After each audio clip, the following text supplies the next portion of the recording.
Dude, don't even jinx us with that. Lunch Money Lambert, Jeff Malott. Welcome to the Kayak Bass Nation. Yeah. Welcome to the Kayak Bass Nation. Kayak Bass Nation. Hey. Welcome to the Kayak Bass Nation. Welcome to the Kayak Bass Nation. Welcome to the Kayak Bass Nation, where we talk about fishing and competition. It's your boy Ox Pippin, aka Ox Fishing. Don't come over here tripping. Hey, hope you enjoy the show. Jeff Malott, Lunch Money Lambert, Lego. Hey, welcome to the Kayak Bass Nation. Kayak Bass Nation. Welcome to the Kayak Bass Nation. Kayak Bass Nation.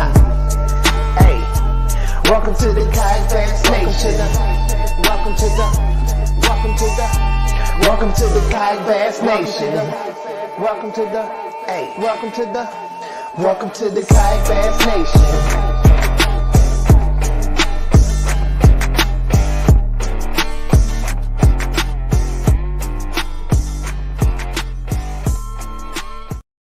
All right, what's up, everybody? Welcome to KBN Live. I sound worse today than I did last Monday, I think, right? Well, I'll tell you, Jeff, you don't look any better either. Thank you. Appreciate it, brother. Well, we are back from Missouri. Ryan literally risked his life and Steve's life trying to make it over there, man. I don't know. How you doing, man? Are your nerves settled? My nerves were settled the whole time. I try to be a problem solver.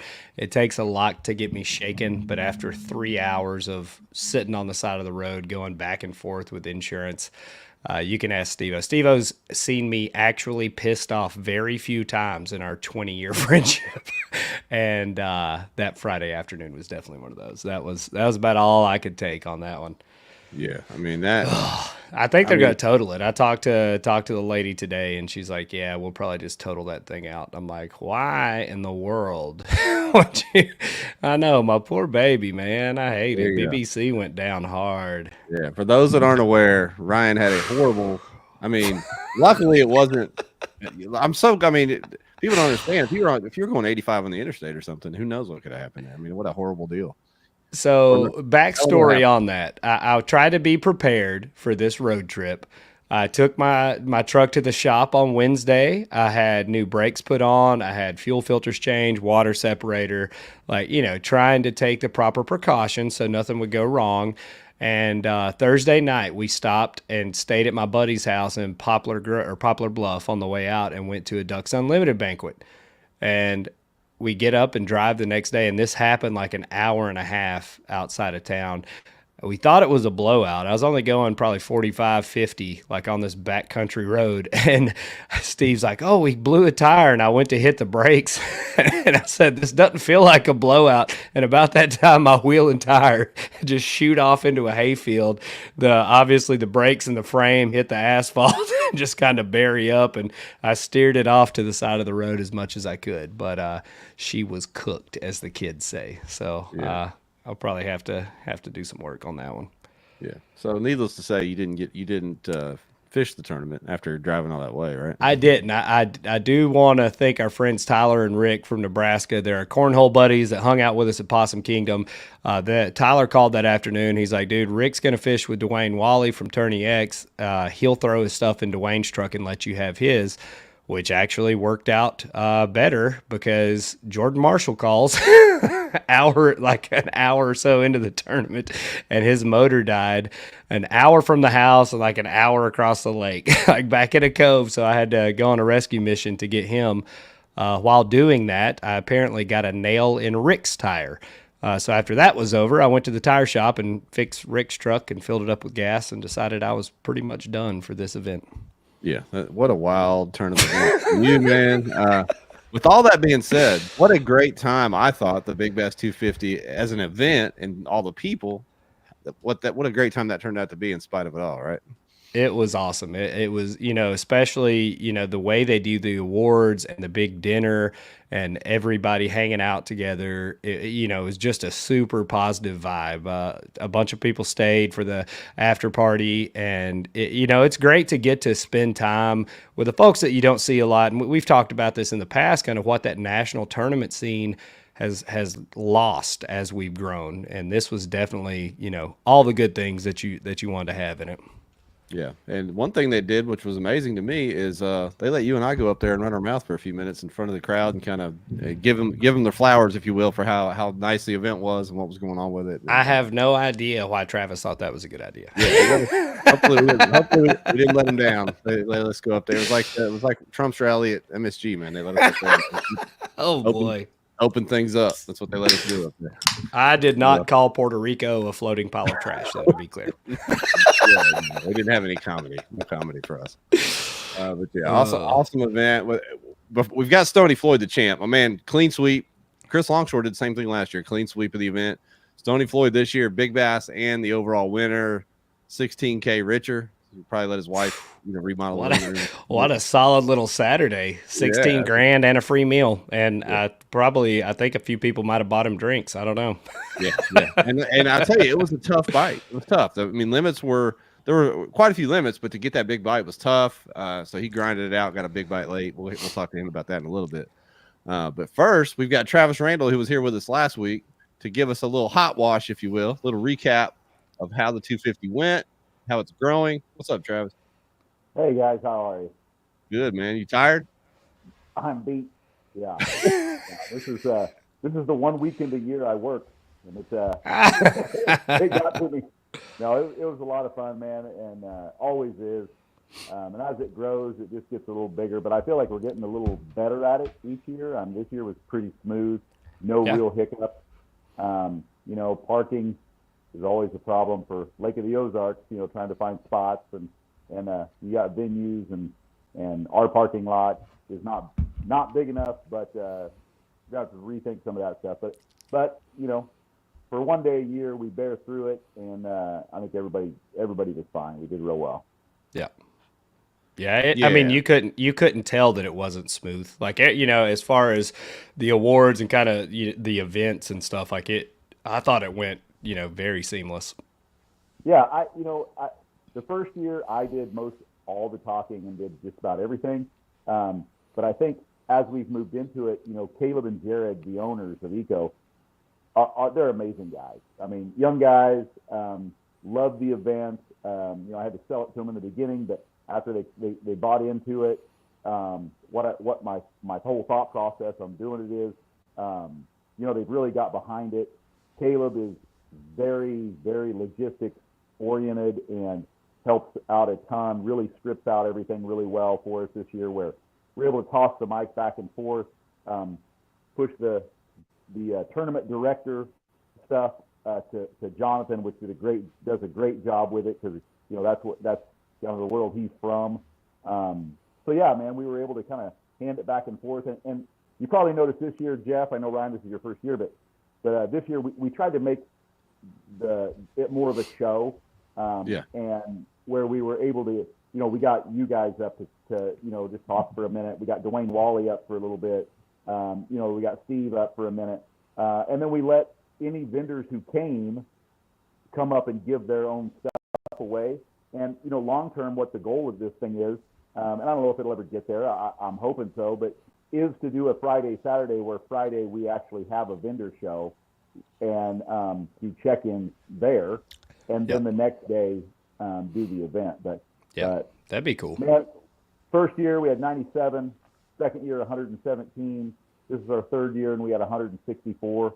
I don't think we're going to have a problem hitting 200 next year. No. Mainly because, like you guys said, I mean, my dream on this event from day one was to make it different, where a guy can buy a kayak on Friday and fish it on Saturday. It's for the tournament guys, but it's also for the guys who just want to enjoy this event. And we're getting a good mix of all kinds of people in there. And with all the giveaways and $10,000 for one fish, it works out really well. I don't want to take it away from any of these big tournament guys, but it'll be cool one year when some guy buys a kayak that week and then catches one fish and it's a $10,000 fish. That'd be pretty cool. But yeah, so far 2 years out of the 3, first place has also got big bass with Chris Longshore. I thought another cool kind of thing that happened, and I won't go through all of it mainly because I'm totally ill prepared. but I thought it was cool that in our top 10, our 3 past winners were all in it. Yeah. With Chad Davidson, Chris Longshore, and then, of course, Stony. But, man, great event, I thought. Ryan, this is your first year. What do you think, my friend? I thought it carried a high price, Travis. The entry fee was reasonable, but having to burn my truck. I'm probably going to fly next year if that's okay. So absolutely. If somebody can bring me a chatterbait rod and a pelican or something, I'd appreciate it. And I gotta give you guys props too. Going over to the keg room afterwards, that was very cool, man. It was just a whole new vibe. It's really what we were, kind of the next step we were missing is for the people who want to go, just hang out and shoot the breeze and drink some beers or cocktails or whatever and just hang out. My wife and I came over there, and Jonathan and his wife came over, and heck, the guy that owns the venue that we had the exchange where we had the event, he came over there afterwards. Yeah. And it was just that was very cool, and we appreciate you guys for that. That's the fun part for me is when everybody lets their guard down, the pressure of the tournament's off. You can get out, you can make inappropriate jokes, you can try to offend Dwayne Wally. Like that, those are the things that you show up for. Like that was a lot of fun. Yeah, it was a bigger. Sometimes when you have a little after party, a little after the weigh-in, after the tournament, you don't know if it's going to be just you. And like Ryan and I have tried to do that at other tournaments where we're like, hey, we're going on a Friday night, maybe we're going to go get dinner and hang out, and 8 people come, 5 people come, sometimes 15. Yeah. But we didn't know how that was going to go, and sure enough, we packed that little place out pretty good, I thought. Travis. Oh yeah, I'm glad more people didn't show up. Honestly.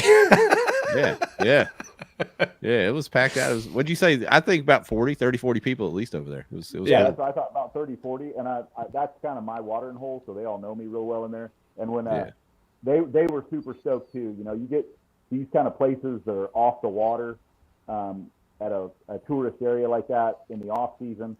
It was awesome for them as well. So they thanked me many times for your money. Appreciate it. Yeah, yeah. It was I'm good at spending that part of it. That I can promise you at every fishing tournament is I will definitely spend too much money. What was cool? A lot of guys sitting around tables in there coming up with ideas for their own tournament series back home. Jonathan and yourself sat down, were bouncing ideas off each other about how this one went. You had Steve over there throwing ideas about bass. Everybody was kind of talking about everything, bouncing ideas off each other from different parts of the country. We had guys from Kansas in there, guys from Missouri, of course, and all over the place, just kind of sharing ideas and getting to know each other a little bit. It was cool.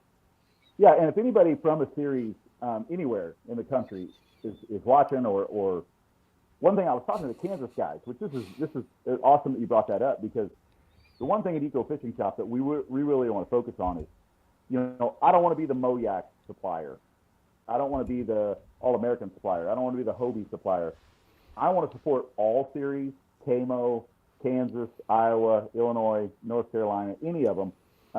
What I want to do with this event is make it to where, Jonathan being a tournament guy, he's worried about those top 20% of the guys being happy. I worry about the bottom 20% of the guys being happy. I want a guy who comes there first time ever who says, you know what, I'm going back to Salina, Kansas, where I'm from, and I'm going to find a series, and I'm going to join it. Yeah. And that's I'm hoping to grow the whole sport by having something like this that is an event that guys have fun with, and then they can go back home. They're like, man, I had a great time. I'm gonna find my local series and help grow series like that. Yeah. I mean, you can write them a check and they can put your logo on a banner, but I don't think that drives membership, and that's what I want to do is help drive membership to anybody. If they want to reach out to me, give me a call, text me, email, whatever. I want to help grow series. Yeah.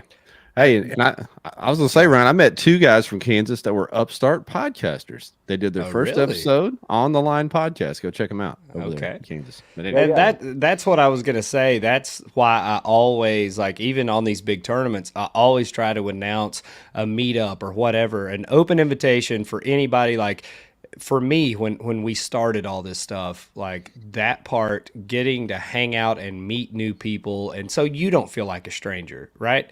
I think that's probably one of the most intimidating things is coming into this sport. And, you know, there's people that have been doing it for a decade, right? And they have their own little group and stuff that they travel with or whatever.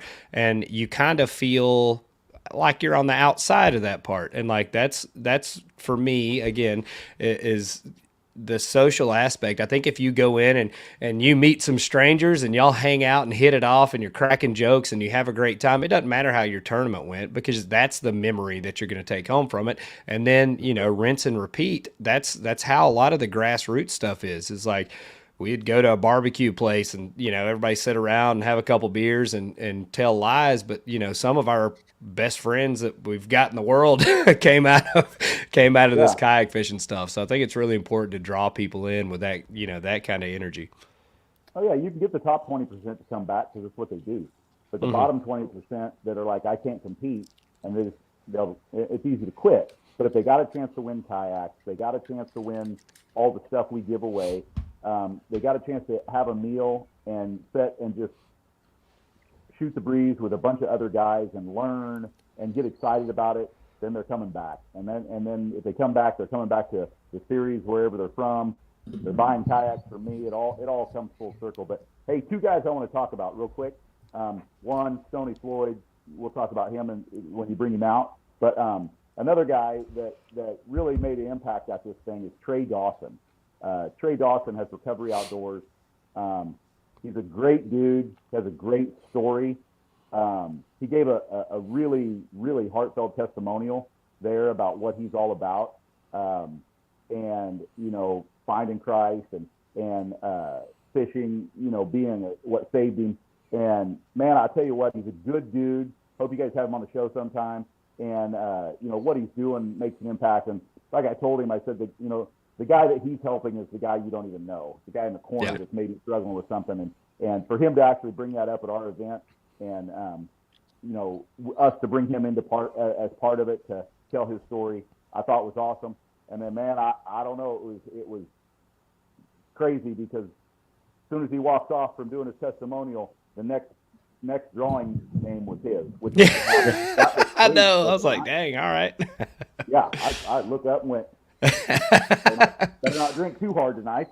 But he definitely has an awesome story, and Jeff and I literally, as he was, you know, going through, you know, kind of his testimony, we were like, yeah, we gotta get that story on here and out in front of as many people that will listen to it. Yeah, love that dude, man.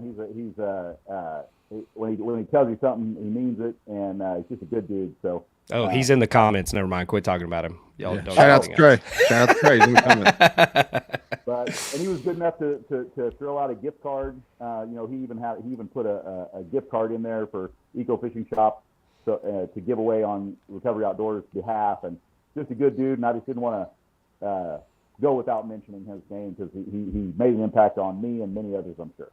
Yeah, for sure. Hey, and I was gonna brag on the giveaways because look at your boy Ryan. I won a motor and a battery in the raffle. I know, and Jeff, I think that's Trey Dawson in the background, right there in the middle. Is that him back there? Yeah, it is. It is. I'm very proud of you. I could not be happier to come all that way and watch you take home that motor. Yeah, so there you go. that was it. I was pumped, man. So NK180 Pro straight out the raffle. So thank you, Travis and Eco Fishing. Not a problem, my friend. Yeah. That was cool. And the last guy to talk about is Stony Floyd, man. I'm excited to talk to him as well here. It could not be a better guy. And there's a little bit of a story to be told. I'm sure I'll let him tell it. But, yeah, pretty good dude. He's decent. I got to know him a little bit out there. Yeah. Ryan took Stony to the after party. No, I was just keeping an eye on him, man. I like it. I like to support the champ. I told him whenever you win a big championship, then you get to ride on Lambert's bar tab. So come on, come on out. We'll have a good time. Did he wear the belt all night? He did wear the belt all night. As a matter of fact. Let's bring Stony in here. Let's let the people see the champ himself. Let the champ eat. So was the belt a conversation piece for the majority of the night? It brought a lot of attention.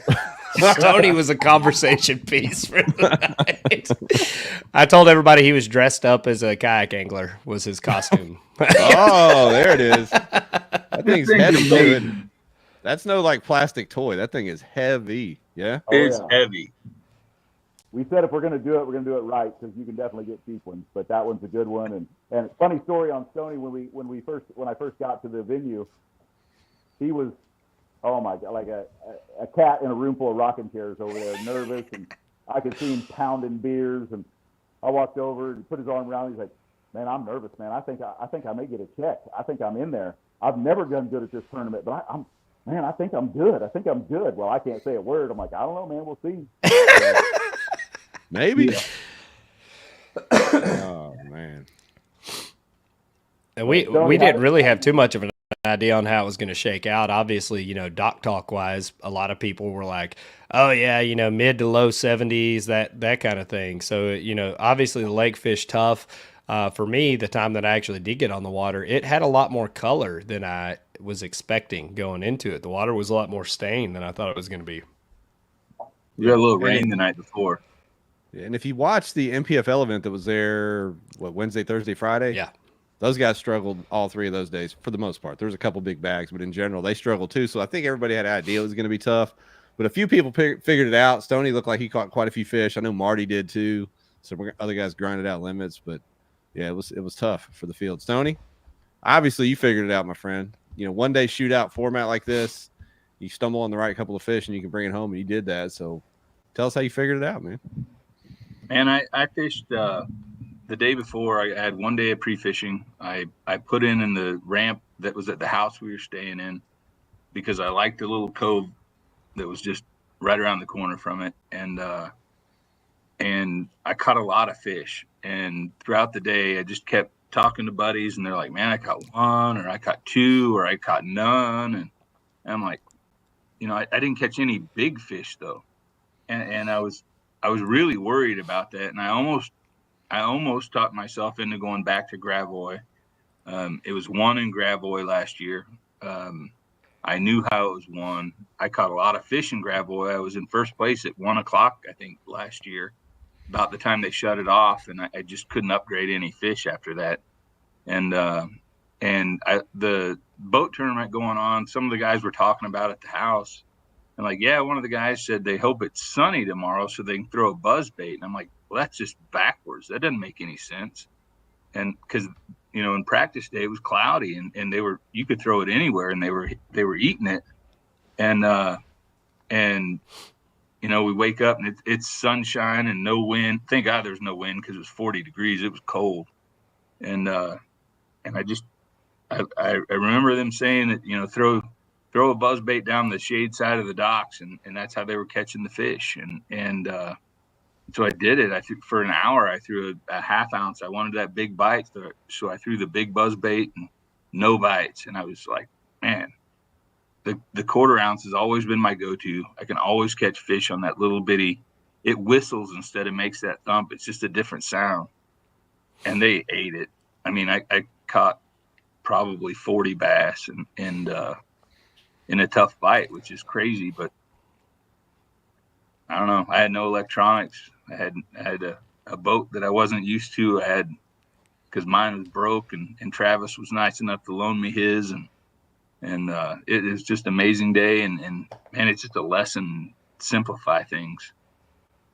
Well, if Steve-O and I are ever carpooling to a tournament, we had 2 fully rigged boats with motors and live scopes and all kinds of graphs sitting in the driveway if you ever need to borrow one. Well, it was a lesson for me, because I should have rented that boat instead of loaned that boat, because I didn't know he was going to go home with $16,000.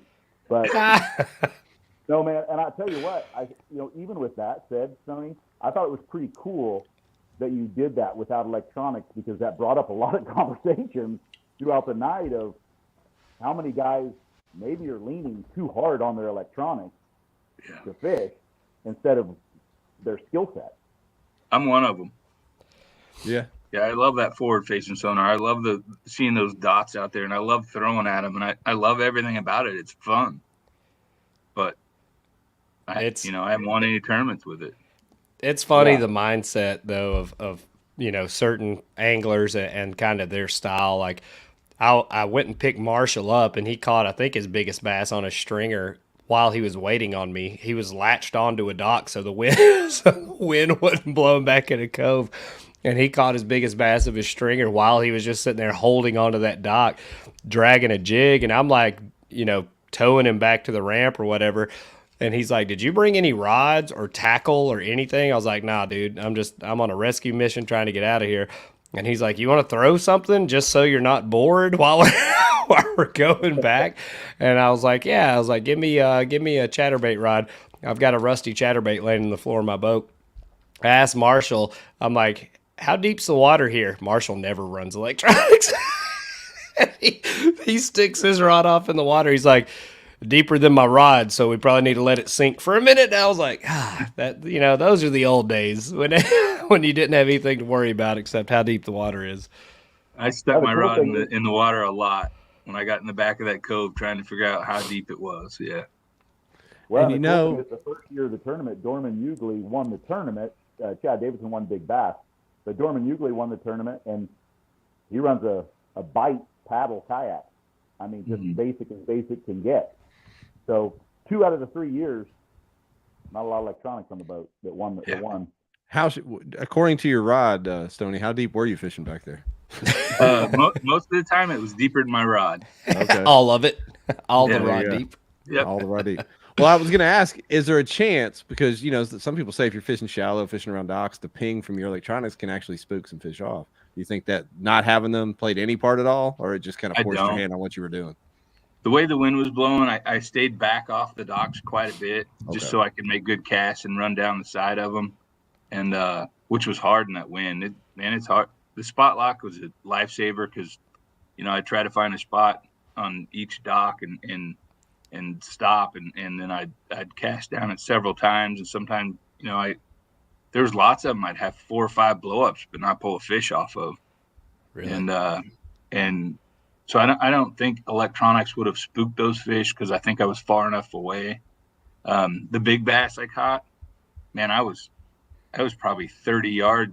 I mean, it was as far as I could cast, and it was maybe 2 or 3 cranks in that fish blew it up, and then it came out of the water like 3 times. It made my heart stop 8 times, and I didn't breathe, and there's a lot of stuff going on. But well, you mentioned it. Let's talk about this big fish. It ended up winning Big Bass on a tough day, and the timestamp on that says 2:39. So that was obviously late in the day.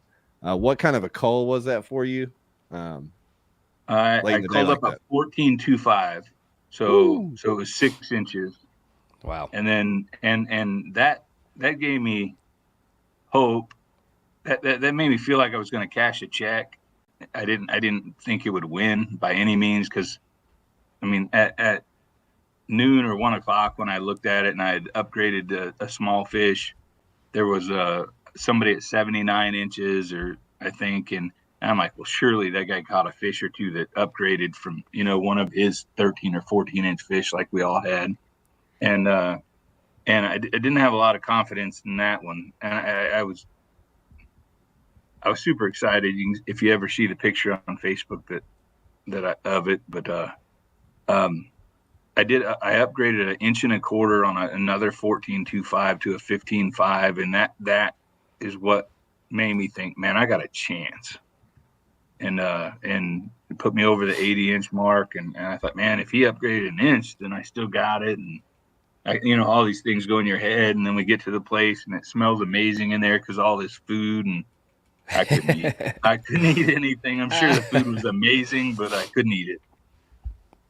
Why do you think the lake, I mean, obviously it's fall, right? The fall transition, lake potentially turning over, that kind of thing. Why do you think it was fishing as tough as it was? Because I got to talking to some guys at the after party, and they were showing me pictures of like 90-inch bags, like early, Monday, Tuesday in the week going into practice. Like, what do you think changed so much as far as the bite went there? Maybe the rain. I think it dirtied the water a little bit. I don't think we've been so dry. I don't think there was enough runoff to dirty the water much, but I think it did dirty the shallow bite enough that it made a difference. Out in the deeper water, I really don't think it made a difference. But with all that bait was up in the shallows back in those coves. Yeah.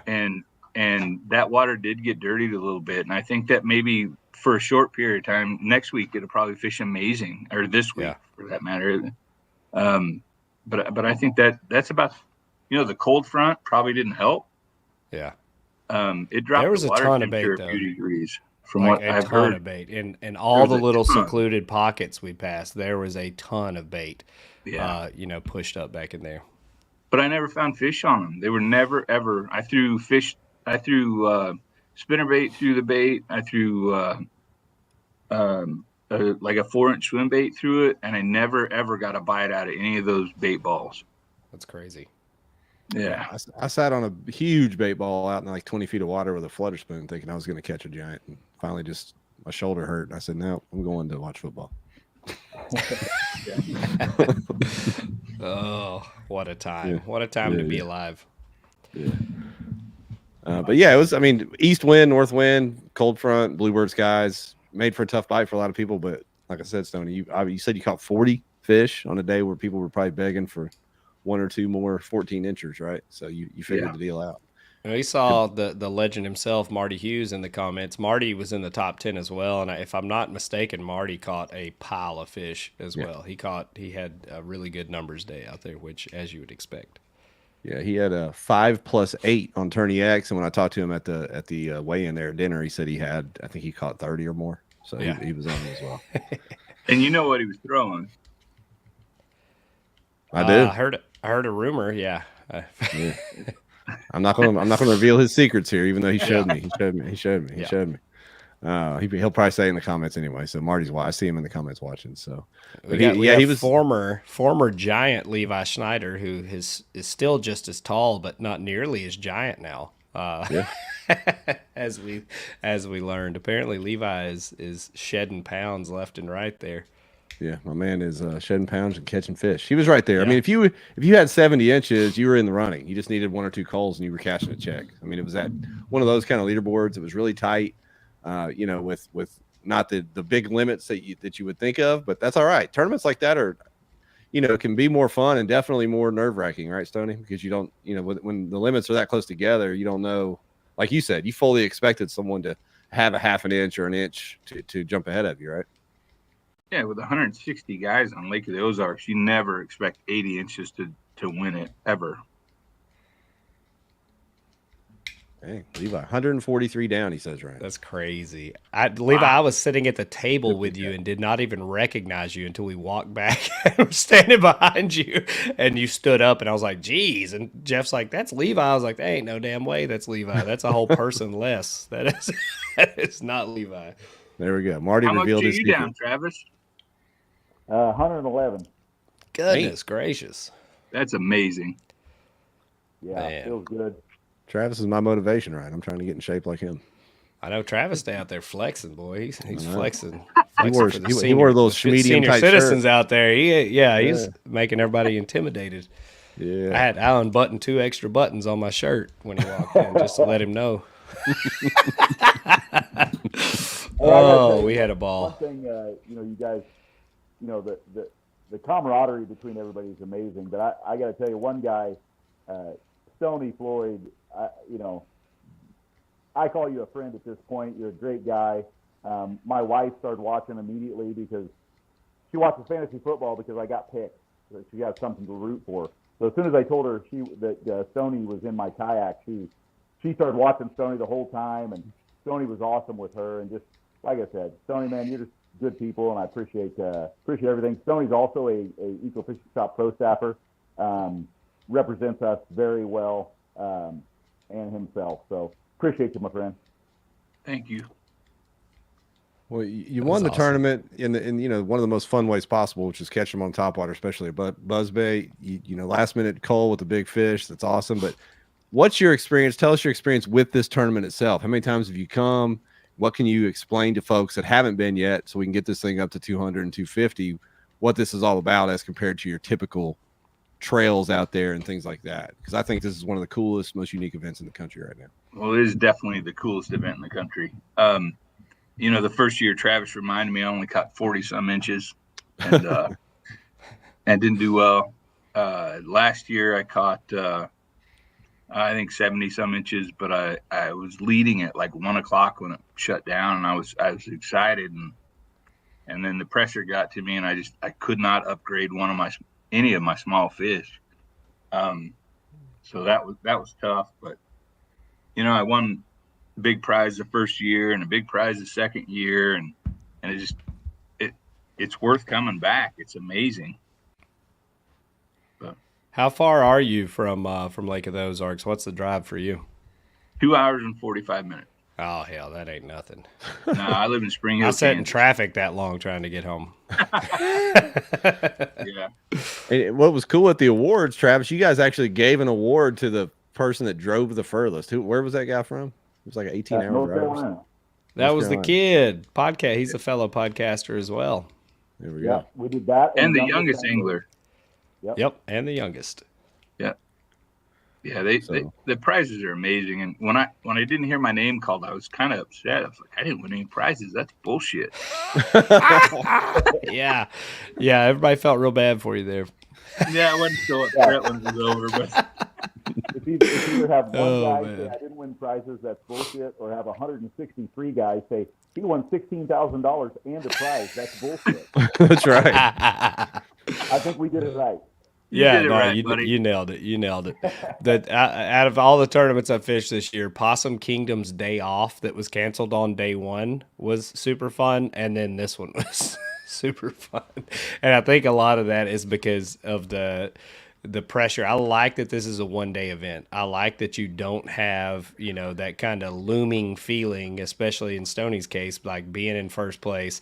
What are you going to do the next day? Are you going to change anything? Are you going to go somewhere different? Like that gets in your head so bad on those big events too. So I think that really helps people kind of relax after that Saturday's over with.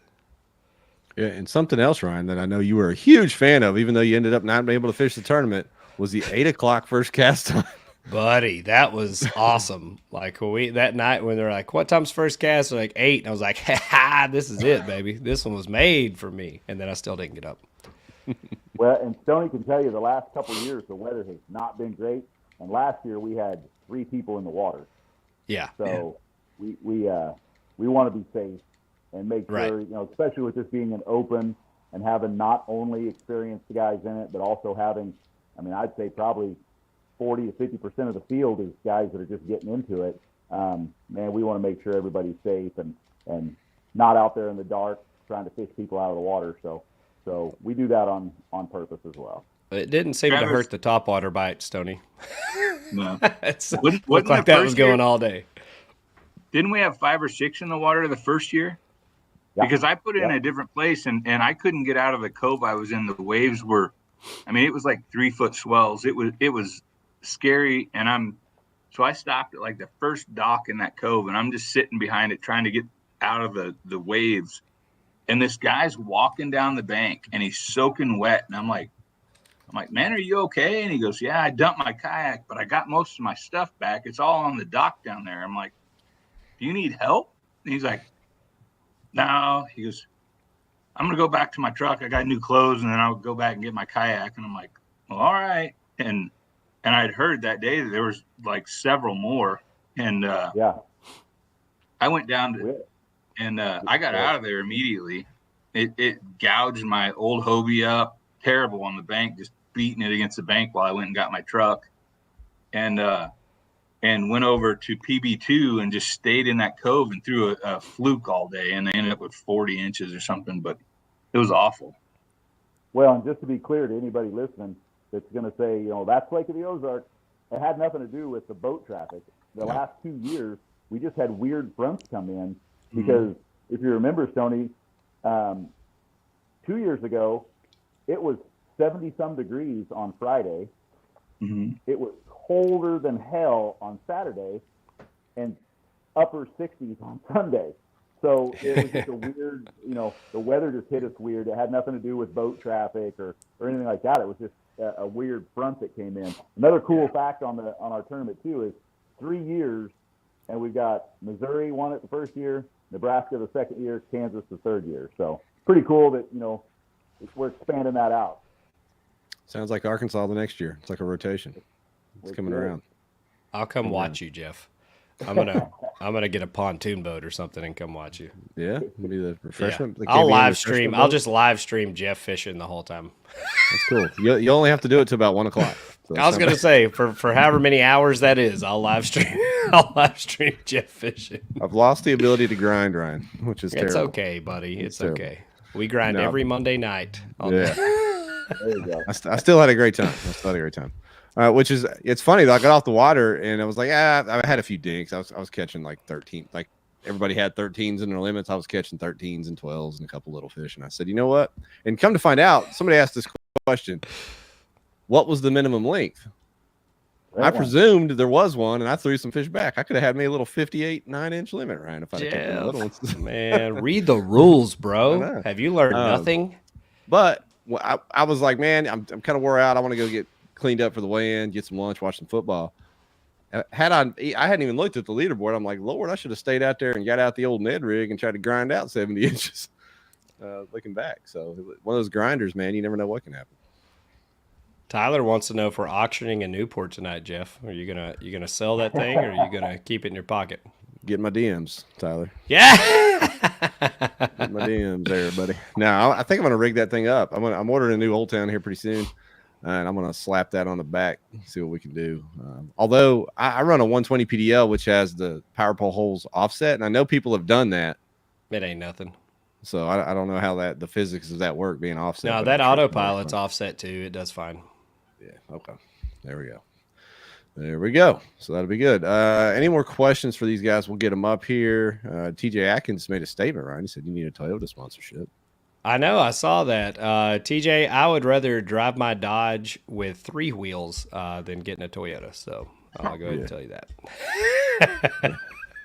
Matt Flanagan said. No thanks on that. I'm good. We can ask Christina if she has a Pro Staff code, 10% off for us. It'd probably be an upcharge on my end. Matt Flanagan calling the shot from Colorado, saying they're winning it next year. He's going to make that 11-hour drive again. He said this is one of the best tournaments he ever fished, making that drive from Colorado. So there you go, Matt Collins. Tim Grant with the Packers. What was Stoney's Crocodigator setup for the buzzbait? There you go. I fish a Kistler 7-foot 3-inch light medium heavy with 15-pound Kistler fluorocarbon. There you go. Fluorocarbon on the buzzbait. You heard it right there. No need for it to. You don't have to worry about it floating or anything like that because you're cranking the whole time, right? Levi. He knew a buzzbait won it the first 2 years and still didn't bring any. I didn't even bring a spinny pole with me. I was committing straight to the big bait bite. That was my thought. I was going to throw glides and big baits. I did bring a jackhammer naturally, but that was the smallest thing I was going to throw if I did fish. I'm not a Lake of the Ozarks expert, but I know a lot of times a year a buzzbait, especially a black buzzbait, plays around those docks a lot. So am I right about that, Travis, or am I making that up? Yeah. Oh yeah. Marshall had like a 14-inch trout bait tied on, which happened to be pretty much as big as any fish that he caught all day. So I don't know what my boy was shooting at on that one, but he missed. All right. Tyler said he runs a Newport on his 120, so I'll be hitting you up, Tyler, for the setup, my man. I probably should have just ride up to Eco and let you guys help me rig it, huh? Absolutely. We got you covered, my friend. You can ride with me when I go back to get my truck. You bring it? Are you just getting like the parts, or you're gonna actually get your truck? I don't know. I mean, call Farm Bureau and ask them. Maybe they'll answer you because they ain't talking to me. Yeah. Swim bait on a prairie on YouTube. What buzz bait were you throwing, Stony? Quarter-ounce crocodigator. All right. And then Marty Hughes, what was the trailer? No Don't trailer. give Marty trailer Hughes any juice. Do not give him any juice. He's got enough. No trailer. I Just never skirt? throw a trailer. I always throw a trailer hook, and probably 70% of the fish I caught were on that trailer hook, not on the main hook. Wow. There you go.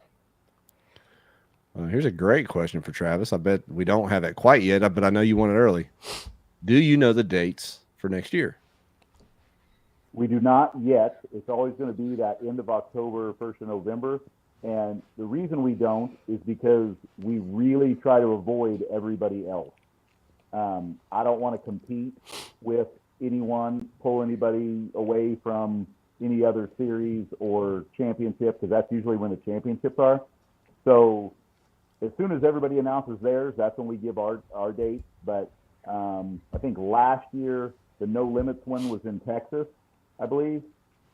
And I think we would have had way more people if it wasn't on that date. And I think they would have had way more people if it wasn't on that date. So it's not just about protecting ourselves, but we don't do this to compete with anyone. So we want to make sure that guys aren't having to make a choice.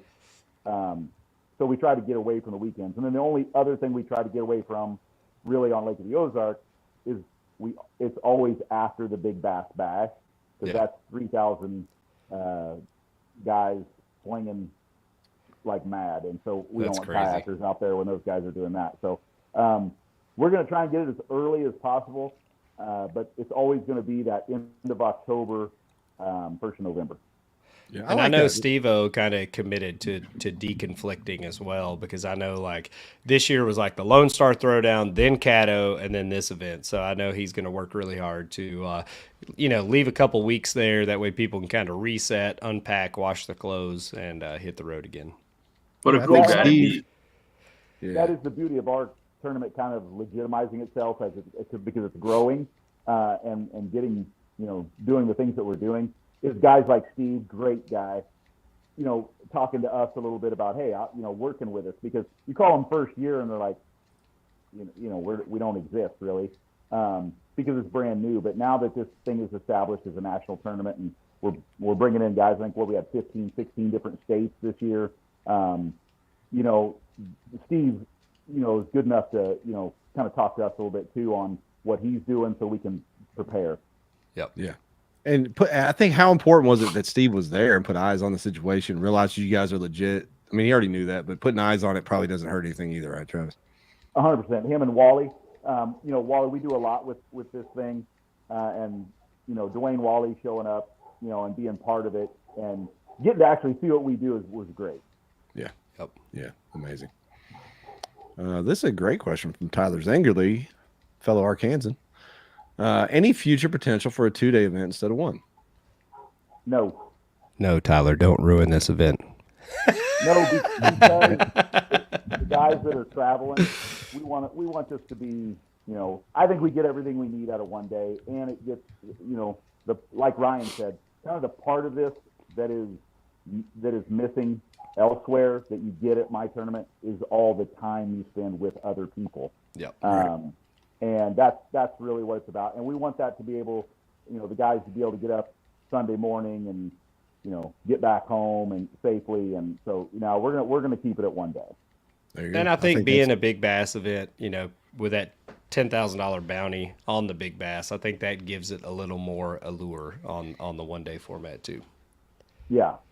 And guys, it's amazing how many guys we've got coming up on Monday and fishing all week.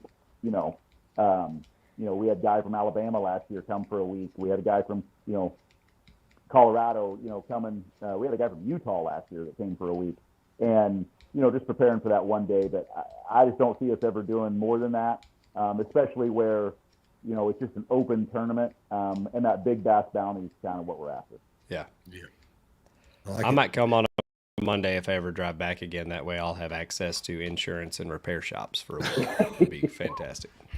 Might be able to get my own vehicle back home. Buy all your vehicles sure. You got all that out of the way 1 year, Ryan. You won't have to do that again. Because I've been doing this. I've been doing the road show for a while. There's always a disaster lurking around the corner, but this definitely takes the cake on that one. Marty Hughes says the fall colors made it even better. That's one thing. That's a beautiful country up there, and you do get to kind of take that in the fall. It was sunny, beautiful. A lot of boats out, a couple bass tournaments going on. The people up there in the I guess it's central Missouri, they're out there riding the jet skis in late October, November. They don't give a dang. They're out there getting it. So, hey, Mike, don't even throw this on Jeff me now. ain't got no Subaru. Jeff's got a truck now, brother. I picked Ryan up in a big black Silverado. Yep, he came and picked us up in that Silverado and got us to check in with about 30 seconds to spare on Friday. Yeah. Travis was turning the lights off, getting ready to lock the doors. I was like, wait a minute, we're here, I promise. Yeah, then we spent the next hour looking for a restaurant that was open and found a little gold mine. That was another. What was the place we ended up at, Jeff? Chicks and Dicks. Chicks and Dicks is where we found for dinner. Turns out there was both. Yeah, DIX for those wondering. Yeah, what a time! What a time! Beautiful country over there. Watched the Yankees lose. I had talked to the staff at that establishment. Marshall and I were going to dump a cooler of ice water over Steve-O if the Yankees won. Unfortunately, due to last inning heroics, we didn't get to do that. It ended a lot more depressing, I think. Yeah. Josh, chicks and not with. So stop it with that in the comments. Yeah. be clear, brother. Be clear. Come on. Yeah. Come on now. That was quite a place. But yeah, overall, I like Camden. I like Osage Beach. I just like the whole Lake of the Ozarks vibe. I think it's a great place to have a tournament. You know, I know that fall could be tough with the fishing because it's a weird transition time. Like Stony said, I mean, one more week and it wouldn't have been a grind. It'd have been a shootout. Don't you think, Stony? Yeah, very much so. Yeah. So they've been up shallow, really busting all them shad, I think. Yeah, for sure. So I like that because you show up and you don't know what you're going to get. You know, it could be shootout time. It could be a grinder, whatever. But you know, you're going to have a good meal, win some good prizes, and just enjoy hanging out with everybody. And I love the venue you've had at that these last couple of years, Travis. But there's a possibility you're going to outgrow it. So you're looking at maybe new venues for the upcoming years. Yeah, we are. We're kind of looking around and kind of seeing who we can, who can hold us, and who we can afford, because they always like to get you. But now we're going to do some shopping, make sure that we find the right spot. We want to stay, fairly centrally located. But yeah, we're gonna make sure that we grow with it, because the parking for that place is a little rough. But great people, great ownership. They really blow it up for us and do a good job. But yeah, we're probably gonna, as we grow, and I really feel like next year 200 should be our goal, just for manageable, healthy growth. Because we went from 97 to 250, it had killed us. So doing it the right way, we'll probably be looking. Yeah. And is the city aware, or either one of the cities like Osage Beach or Camden or the county, or like you've got proof of product now? Yeah, we talk to Chamber of Commerce and things like that. They do not get behind this kind of stuff like they do in non-tourist areas. But when you go to a place like this, I mean, we had 13 million people go through the lake this summer. They're coming anyway, right? They're here anyways. I mean, yeah. So, and that's another reason why we like the fall, because those people are mainly gone, and like getting an Airbnb or a motel room is no problem. There's plenty of lodging anywhere around the lake that time of year. So it just makes for easy access. But yeah, getting support, especially financial, from those kind of places doesn't really happen. I know, I've talked to Drew Gregory and a bunch of, guys who do tournaments elsewhere, and that's a big part of their, spreadsheets when they're doing one, is getting the towns get behind them. But Lake of the Ozarks and like Table Rock and that, their tourists are coming anyway. Yeah, that happened. I know I was begging for an event to come to Table Rock. I was, Steve, AJ, whoever, bring an event to Table Rock. Well, Branson, they don't care. They're not going to pay for it. I mean, they get plenty of tourists. I think one angle though on that is it being the off season, like, when people are used to low volume and stuff, like Tyler made the comment #whistle. I actually talked to Whistle, and we are encouraged to come back because we are fun. Was the exact quote. So. I think, being an off-season thing, saying, hey, I'm going to bring this many people in and occupy these Airbnbs or whatever it may be, that I think that's a good angle on it because it is the end of the season. There's not a lot going on. I'm sure I can imagine how packed that whole area is with the amount of restaurants and bars and that kind of thing. I'm sure it's insane in the summertime. So I think that may be a good a good thing to throw in there is we'll actually bring a crowd after the summer rush is over with. Yeah, that's something we'll work on. Yeah. Let's see here. We've got a few more. Any more questions? A lot of comments and hashtags. Austin Applegate asks, will there be a year that a list of available boat ramps, launch sites is supplied? That'd be nice, but just from what my research, there are so many ramps on Lake of the Ozarks. That'd be an exhaustive process, wouldn't it, Travis?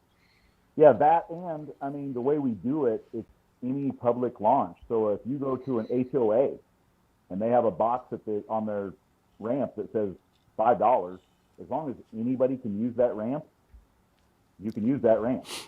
I mean, so yeah, it'd be almost impossible to do.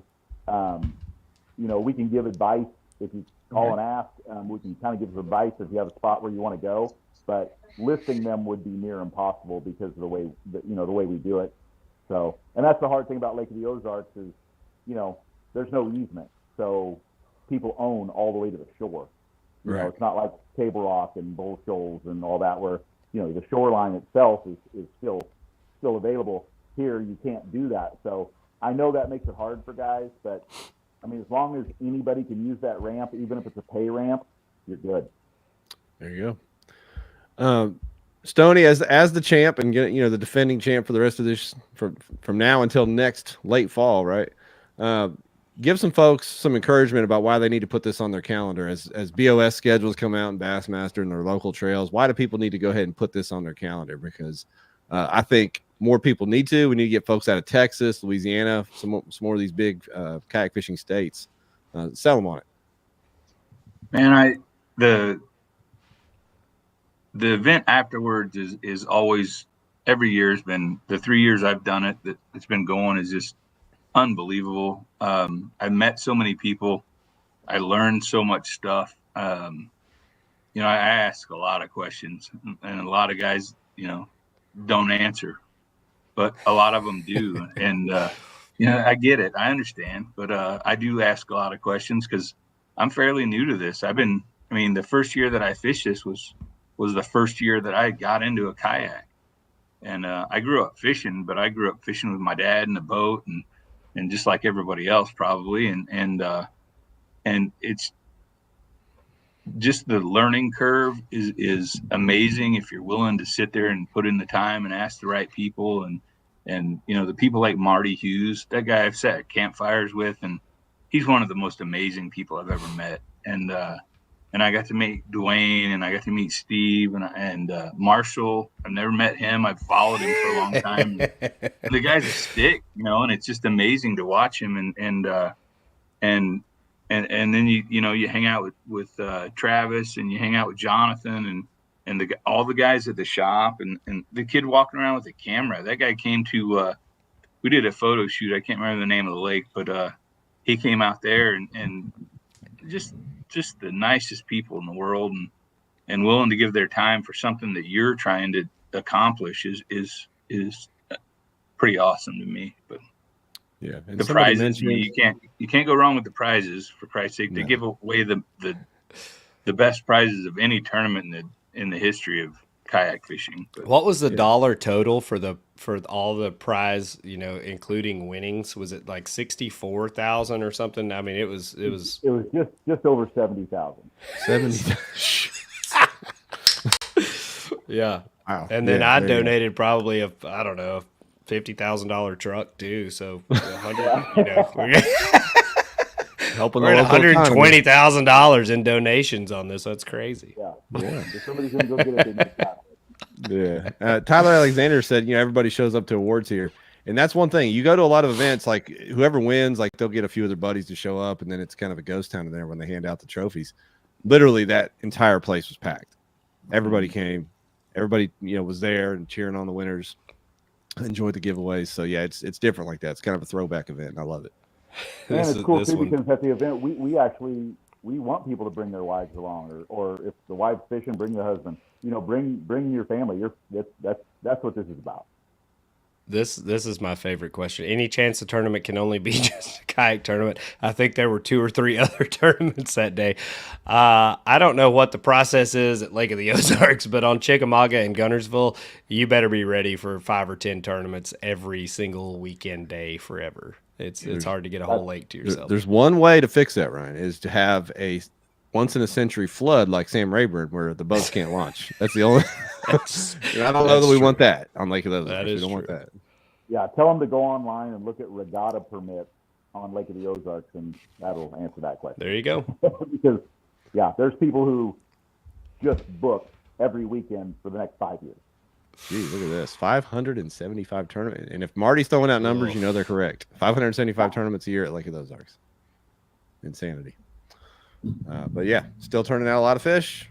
Still turning out a lot of fish over there. I don't see any more questions for these fellas. Stony, I can't say congrats enough, man. It was so cool to see you win that, to clean sweep it. And Travis, everybody's bragging on the event. You've done an amazing job growing it. I don't even know what to say about it, except we're glad to be a part of it and try to help keep pushing this. For sure. Yep. Cannot wait to see how much we can grow it, moving into next year.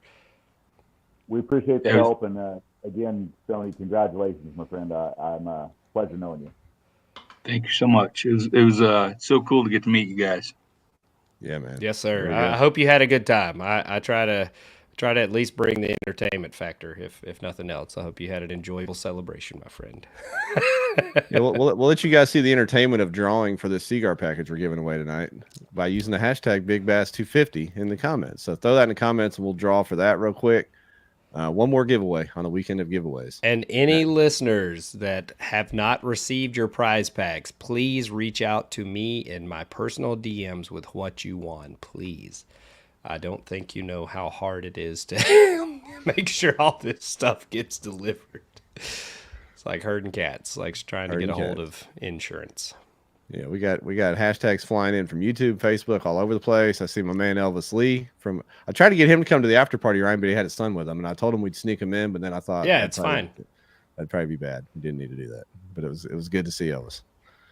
He said he still hasn't received a Seaguar. Damn it, Elvis. Okay, we're gonna work on that. Getting Ryan's DMs. Miller says hashtag thanks, Ryan.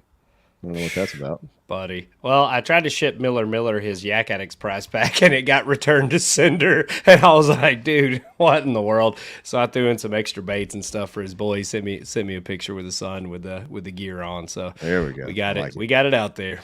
All right. There we go. We got the entries are up there. Let's hit this drawing and see who gets slow rolled tonight. Dun, dun, dun. Who's it going to be? Could it be somebody that was in the 250? That'd be cool. If it was somebody that was in the 250. We got a lot watching. Jonathan Dominguez cannot. Stacy Jordans. Tyler got slow rolled. Yeah. Perfect. Stacy, your homie there, Stoney? Yeah, he's awesome. One of my best buddies. Hey, look at that. We didn't rig it or either. That was natural. So Stacy Jordan. Natural progression. Get in Ryan's DMs and he will hook you up. Let's do it. Folks, appreciate y'all joining us tonight. Travis, thank you for putting on an outstanding event. And Stoney, congrats on winning the belt, big dog. Be ready to hold on to it for next year. Thank you so much. Yeah. See everybody next Monday. Later.